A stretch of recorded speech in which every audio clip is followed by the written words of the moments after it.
Urban Therapy with Sun 752. This your daily go getimism number 970.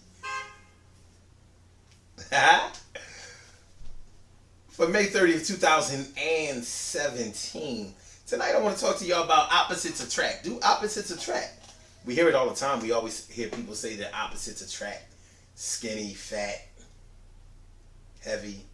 No, skinny, fat, short, tall, nerdy, cool, whatever.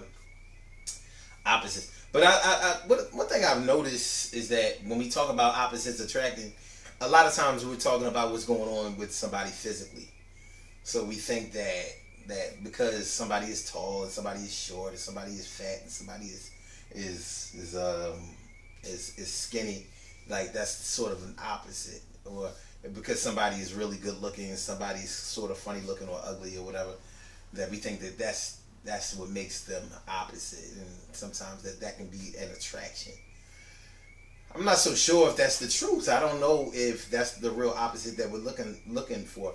As far as I'm concerned, when we talk about opposites attracting, I don't know if those are the real opposites that we're talking about. Maybe the opposite that we're talking about are differences in personalities, differences in culture, differences in the way that people feel. Because I think that for a real attraction to occur, I think that there has to be a spiritual connection somewhere, or a cosmic connection if you don't believe in spirituality. But I think that there has to be something out there, something about your energy that brings you together. And I don't think that that's an opposite.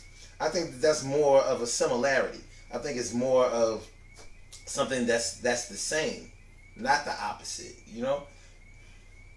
Like if two people aren't really on the same page about anything, how are they really going to make any good use of their attraction? Like, are they just initially attracted by physical things that are going on? Like maybe they're both maybe they see the beauty in see the beauty in each other, and they decide to act on that. But when they get together, they don't have anything in common. They don't have anything. Now, wait, let me break down what I mean when I say having things in common. I don't necessarily mean like I like basketball. You like basketball too? I like football. You like football too? I love hip hop music. You like hip hop music too? I like romantic comedies. You like romantic? No, I don't mean that type of compatibility. Even though those are compatibilities and they can make for a harmonious relationship. But I think that the real fuel for a healthy relationship, and one that's going to be able to sustain itself and to really be able to remain through the fire, is one where the two people believe in each other.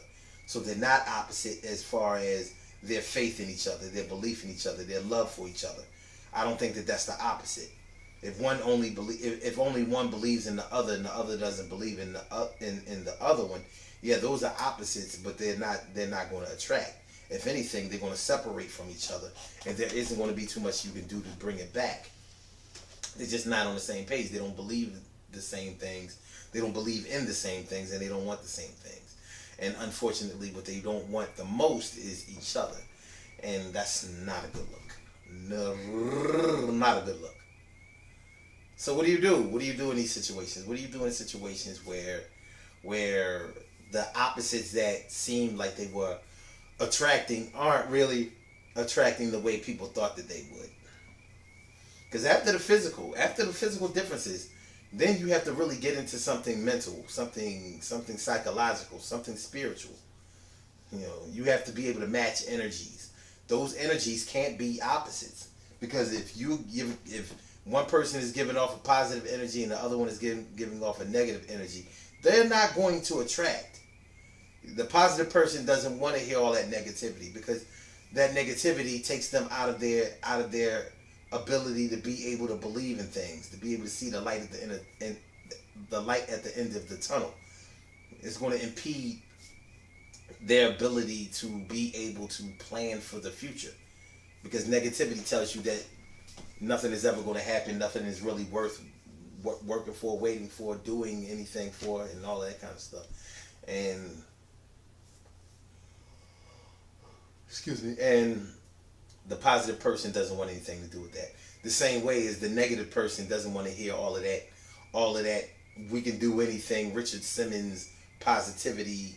Belief in rainbows and unicorns that positive people believe in.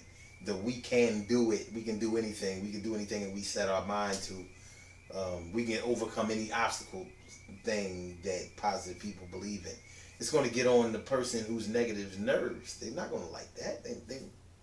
They don't think that positive people believe in reality, because negative people are kind of skeptical, and they are, how do you say it? Cynical. They're very, very cynical. Well, they can be very, very cynical. So it doesn't make for a good cocktail of unity, togetherness, devotion.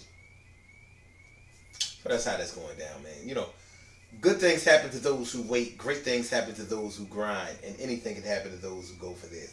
So go hard for yours. Good, go hard for yours. Good, go hard for yours. And remember, when it comes to opposites attracting, yes, physically, they may be opposites, because they're not built the same in their physical frame.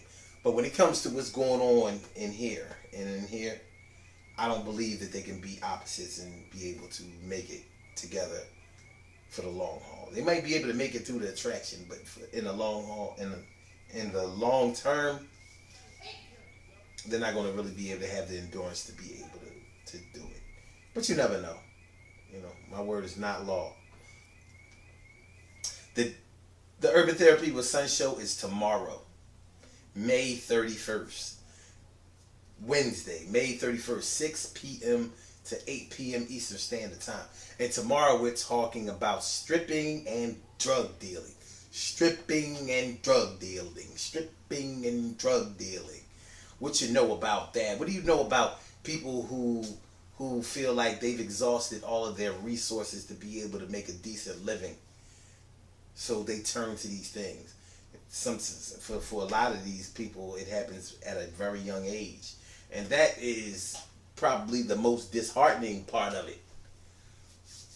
They've been shown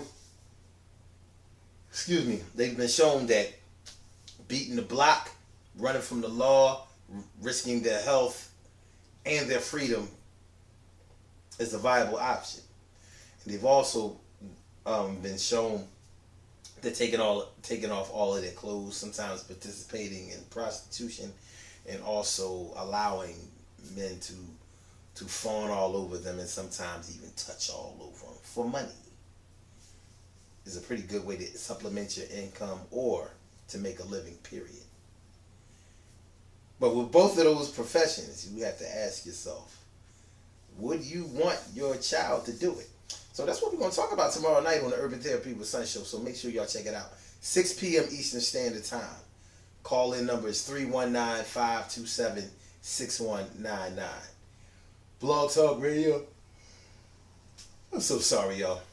Long day. blogtalkradio.com/sun752. Peace. Y'all have a good night. Damn allergies.